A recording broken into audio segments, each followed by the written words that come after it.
राष्ट्रवादी काँग्रेस पक्षाच्या वार्ताहर परिषदेमध्ये आपलं सर्वांचं वार्ताहर मित्रांचं मनापासून स्वागत। माझ्यासोबत सहप्रवक्ते राष्ट्रीय प्रवक्ते श्री क्लाइड कॅस्ट्रो आणि मुंबईचे खजिनदार आणि प्रदेशचे प्रवक्ते संजय तटकरे हे देखील आहेत। मला दोन विषयांकडे आपल्या सर्वांचं लक्ष वेधायचं आहे। 18 जानेवारीला राज्यपाल सचिव कार्यालय यांचा एक RTIच्या माध्यमातून त्यांनी संतोष जाधव नव्या मुंबईचा कार्यकर्ता त्यांना एक त्यांनी माहिती दिली।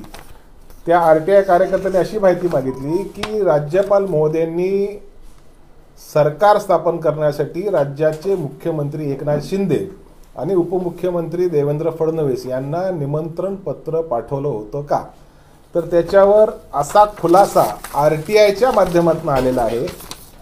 माननीय राज्यपाल यांनी श्री एकनाथ शिंदे यांना मुख्यमंत्री पदाचे तसेच श्री देवेंद्र फडणवीस यांना उपमुख्यमंत्री पदाची शपथ घेण्यासाठी दिलेल्या पत्रांचा जावक क्रमांकांची नोंद जावक नोंद वहीमध्ये दिसून येत नाही। हे कोण म्हणतंय? हे महाराष्ट्र राजभवन म्हणतंय। प्रोसिजर सरकार स्थापन करायची अशी असते की एखादा लीडरला असं वाटतं की त्याच्याकडे मेजॉरिटी आमदार आहेत, त्या तो राज्यपालांकडे जातो आणि सांगतो की माझ्याकडे रिक्वायर्ड न्यूमेरिकल स्ट्रेंथ सरकार बनवण्यासाठी असते आणि त्याच्यावर राज्यपाल एकदा कन्व्हिन्स झाले की त्याच्यानंतर राज्यपाल त्यांना निमंत्रित करतात। हे निमंत्रण लेखी स्वरूपाचं असलं पाहिजे अशी साधारणपणे ती प्रक्रिया आहे। परंतु आता राजभवन कार्यालयातनं जे RTI प्राप्त झाला त्याच्यामध्ये असलं कुठलंच निमंत्रण सन्माननीय श्री देवेंद्र फडणवीस साहेब आणि सन्माननीय श्री एकनाथ शिंदे साहेब यांना महाराष्ट्राच्या राजभवनमधून देण्यात आलं नव्हतं, असा हा RTIचा खुलासा आहे। आता दुसरा प्रश्न असा निर्माण होतो की जर निमंत्रण नसेल तर सरकार कसं स्थापन झालं, म्हणजे जी शपथ देण्यात आली ह्याचा संविधानिक दर्जा काय हे राजभवननी किंवा राज्याच्या राज्यपाल महोदयांनी ते स्पष्ट करण्याची आवश्यकता होती। काल मी ह्याच्या संदर्भामध्ये जेव्हा बाईट दिली तेव्हा हेच बोललो की महाराष्ट्राच्या राज्यपालांनी ही गोष्ट स्पष्ट करावी की विद्यमान सरकारचा संविधानिक दर्जा काय। उद्या आता ही 18 तारखेला जेव्हा RTI आलं त्याच्यानंतर 2 किंवा 3 दिवसानंतरच राज्यपाल महोदयांनी देशाच्या प्रधानमंत्र्यांना पत्र लिहिलं की मला महाराष्ट्राच्या पदातनं तुम्ही ह्या जबाबदारीतनं मुक्त करा। एकीकडे हा RTIचा खुलासा ज्याच्यामध्ये विद्यमान मुख्यमंत्री उपमुख्यमंत्र्यांना निमंत्रण दिलं नाही अशी ह्याच्यातली राज्यभवनची माहिती, आणि दुसरीकडे राज्यपाल महोदयांनी पंतप्रधानांना महाराष्ट्राच्या पदभारातनं मुक्त करा अशी विनंती केली। ह्या दोघांमध्ये काही कनेक्शन आहे का याचाही तपास झाला पाहिजे, काय लॅप्सेस झाले आहेत का। आणि हे एकीकडे कॉन्स्टिट्यूशनल विषय केंद्रीय सर्वोच्च न्यायालयामध्ये पेंडिंग असताना अशा पद्धतीचा ज्या खुलासा येतो तर सामान्य माणसाच्या मनामध्ये नक्कीच काही ना काही शंका निर्माण होते। वास्तविक खुलासा राजभवनने करायला पाहिजे होता, परंतु खुलासा राज्याचे उपमुख्यमंत्री सन्मान्य देवेंद्र फडणवीस साहेबांनी केला, त्यांच्याबद्दल आदर आहे। परंतु हा खुलासा हा सरकारने न करता राजभवनने करायला पाहिजे। अशा पद्धतीची ही नियुक्ती करताना किंवा ही ओथ ऑफ ऑफिस त्यांना ॲडमिनिस्टर करताना त्यांना लेखी स्वरूपातलं निमंत्रण सन्मान्य देवेंद्र फडणवीसांना खरं तर मुख्यमंत्र्याला दिलं पाहिजे, कारण ते लीडर ऑफ द मेजॉरिटी असल्यामुळे सन्मान्य मुख्यमंत्र्यांना सरकार स्थापनेचं निमंत्रण राजभवनने दिलं की नाही याचा खुलासा महाराष्ट्राचे राज्यपाल महामहिम भगतसिंग कोश्यारी यांनी केला पाहिजे। दुसरा एक आरोप काल सन्मान्य उपमुख्यमंत्र्यांनी महोदयांनी केला की त्यांना जेलमध्ये टाकण्याचा कट हा महाविकास आघाडीच्या काळामध्ये शिजत होता। त्यांचा उंगली निर्देश कुणाकडे होता मला माहिती नाही, परंतु अशा पद्धतीचा कुठलाच कट हा महाविकास आघाडीच्या काळामध्ये झाला नाही। त्यांचा आरोप झाल्यानंतर अतिशय तो हास्यास्पद सगळ्यांना खरं तर वाटलं। आमच्या पक्षाची काल बैठक होती, त्याच्यामध्ये कोणी तर वाचून दाखवला व्हॉट्सॲपवर, आणि साधारणपणे त्याच्यावर काही प्रतिक्रिया कोणी दिली नाही, कारण असला कुठल्या आरोपाला काही तथ्य नाही। परंतु ज्या भारतीय जनता पार्टीने देश पातळीवर अनेक महाविकास आघाडी असेल किंवा UPAचे नेत्यांना कुठल्या ना कुठल्या आरोपामध्ये जेलमध्ये डांबून ठेवलं, त्या पक्षाच्या एका नेत्याकडनं जे अशी स्टेटमेंट येते तेव्हा नक्कीच आम्हालाही त्याच्यामध्ये म्हणजे काही नो कमेंट किंवा ते सगळे आरोप चुकीचे आहेत असंच त्याच्यातलं स्पष्ट मत आहे.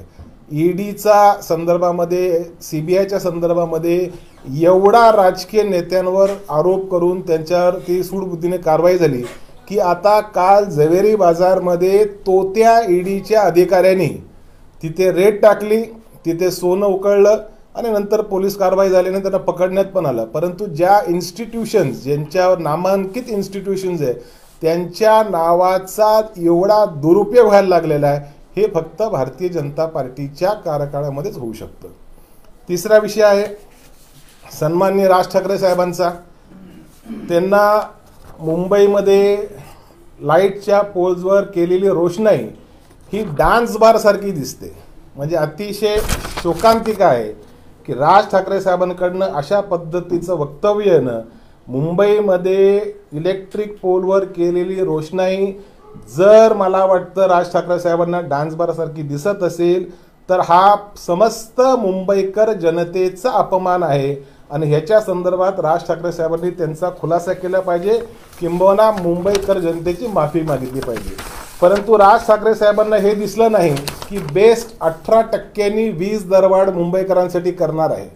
राज ठाकरे साहेब जर ह्याच्यावर बोलले असते की मुंबईकर जनतेच्या संदर्भामध्ये एकनाथ शिंदे सरकारने असा निर्णय घेऊ नये, 18% वीज दरवाढ करू नये, तर नक्की आनंद झाला असता. परंतु तशी परिस्थिती त्यांची दिसत नाही. त्यांनी मुंबईला डान्स बारची तुलना करणं मला वाटतं हा सगळ्याच मुंबईकरांचा फार मोठा अपमान आहे.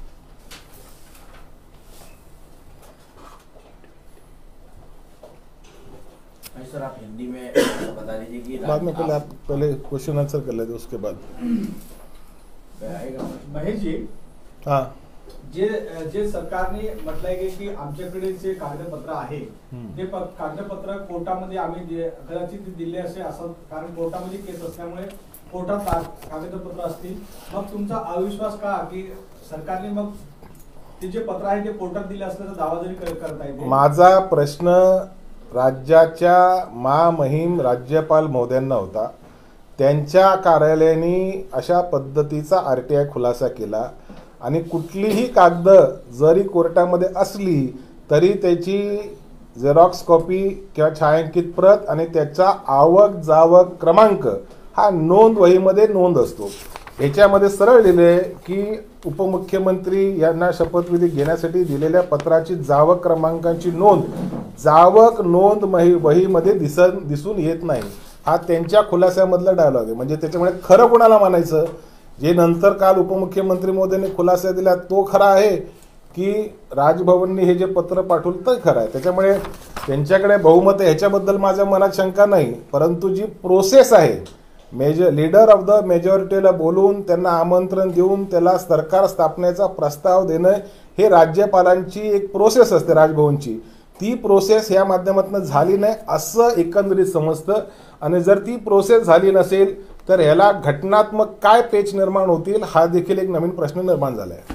संजय राऊतांनी आज दावा केला आहे की जी पिंपरीची जी जागा आहे, चिंचवडची जागा आहे, पोटनिवडणुकीमध्ये शिवसेनेला ती जागा शिवसेनेची आहे, त्याच्यामुळे राष्ट्रवादी काँग्रेस पक्षाने यावर कुठल्या प्रकारचं क्लेम करू नये. राष्ट्रवादी काँग्रेस पक्षाचे सर्वेसर्वा आणि बाकीचे राज्यातले सर्व नेते यांची काल राष्ट्रवादी काँग्रेस पक्षाच्या मुख्य कार्यालयामध्ये बैठक झाली.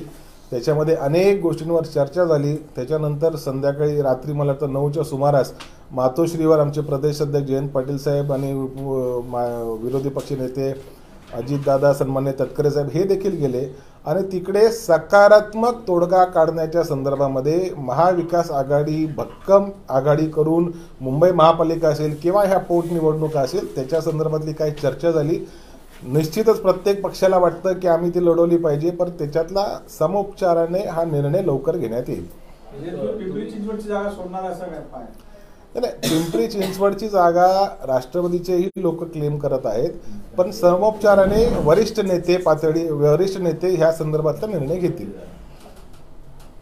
एक दुसरा मुद्दा आहे की जे सदावर्ते आहेत, गुणवंत सदावर्ते, त्यांनी म्हटलंय की पवार यांच्या घरावरती हल्ला झाला, त्याच्यातून फडणवीस यांच्या विरोधात कट रचण्यात आला होता आणि आम्हाला अटक करण्याचा प्रयत्न झाला. सदावर्ते एसटी कर्मचाऱ्यांचे प्रवक्ते आहेत, त्यांचे नेते आहेत की देवेंद्र फडणवीस साहेबांचे प्रवक्ते आहेत हे मला अजून कळालेलं नाही. परंतु आज ज्या पद्धतीने सदावर्तेंनी पवार साहेबांवर टिप्पणी केली, मला वाटतं एका वकिलाला शोभणारी ही भाषा नव्हे.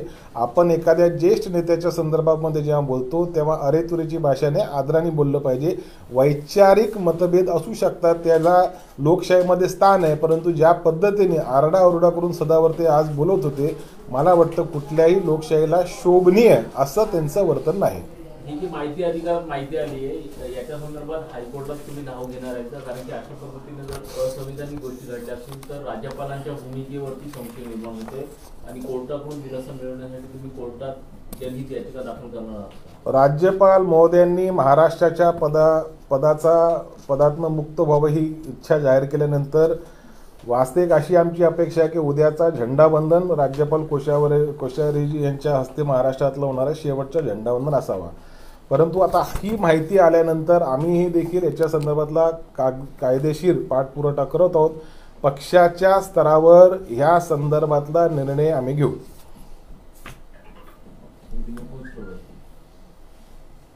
ओके सर हिंदी में बता दीजिए.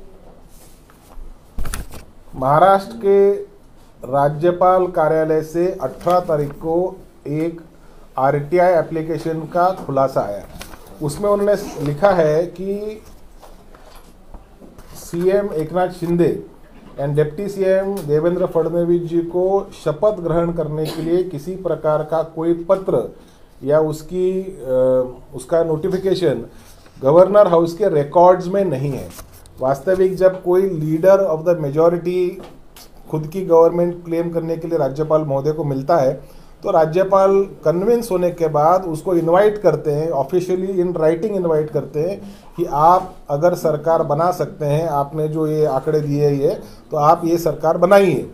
लेकिन यहाँ पे शपथ विधि हुआ 6 महीने हो गए, लेकिन राजभवन के माध्यम से जो आरटीआई यहाँ पे मिला है उसके अंदर किसी भी प्रकार का invitation leader of the majority को नहीं दिया गया. इसमें स्पष्ट रूप से इसमें कहा गया है. अब इसके ऊपर का खुलासा महाराष्ट्र के राजभवन के या महाराष्ट्र के राज्यपाल महोदय ने करना चाहिए था, लेकिन हमारे उप मुख्यमंत्री सन्मान्य देवेंद्र फडणवीस साहब ने इसके ऊपर खुलासा किया. लेकिन कुछ भी हो, डॉक्यूमेंट तो राजभवन में होना चाहिए. अब डॉक्यूमेंट नहीं है, ये अगर आरटीआई में बोला, क्योंकि ये पब्लिक डॉक्यूमेंट है, RTI is a public document, this is also valid in the court of law. तो यहाँ पे अगर ये पब्लिक डॉक्यूमेंट में अगर कह रहे हैं कि हमने निमंत्रण ही नहीं दिया तो सरकार का संवैधानिक दर्जा क्या, ये महाराष्ट्र के राज्यपाल सन्मान्य कोश्यारी जी ने बताना चाहिए. दूसरा एक विषय है, मुंबई के इलेक्ट्रिक पोल्स के ऊपर ब्यूटिफिकेशन के तहत, इलेक्ट्रिफिकेशन के तहत कुछ रोशनाई की गई है. उस रोशनाई को हमारे दूसरे मनसे के प्रमुख नेता सन्मान्य राज ठाकरे साहब डांस बार की उपमा दे रहे हैं. मुझे लगता है कि मुंबई को या मुंबई के ब्यूटिफिकेशन को, इलेक्ट्रिक ब्यूटिफिकेशन को डांस बार कहना मुंबई का एक बहुत बड़ा अपमान है, मुंबई कर नागरिकों का अपमान है, मराठी मानुस का अपमान है. वास्तविक राज ठाकरे साहब के पास से इस प्रकार के वक्तव्य की अपेक्षा नहीं थी. उन्हें ये नहीं दिखा कि मुंबई के जनता के ऊपर एकनाथ शिंदे और फडणवीस सरकार 18% का अधिभार इलेक्ट्रिसिटी चार्जेस में लगाने जा रही है. इसके ऊपर अगर राज ठाकरे साहब बोलते तो हम ज़रूर उनकी सराहना करते. लेकिन मुंबई का ब्यूटिफिकेशन, उन्हें इलेक्ट्रिक ब्यूटिफिकेशन, उन्हें डांस बार जैसा लगता है. ये बहुत ही निंदाजनक, खेदजनक उनका वक्तव्य है.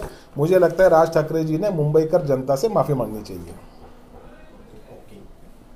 Thank you. सर शिंदे गट के एक नेता ने मांगल करती है, उनका एक वीडियो आउट हुआ है कि वो रकस फॉर्म हो रहा है, मारापीटी हो रही है, वहाँ पे क्या कहना चाहिए?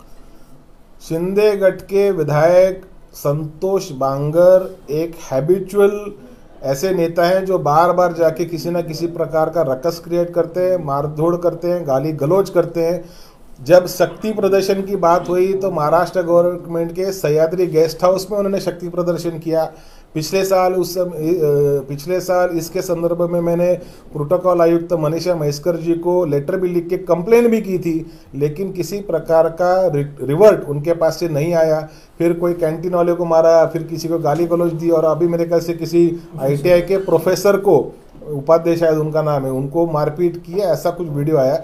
लेकिन हमारा महाराष्ट्र राज्य छत्रपति शिवाजी महाराज के नाम से हम राज्य करते हैं, और एकनाथ शिंदे की सरकार में इतना लॉलेसनेस अगर हो रहा होगा तो निश्चित रूप से इसके ऊपर ध्यान देने की आवश्यकता है।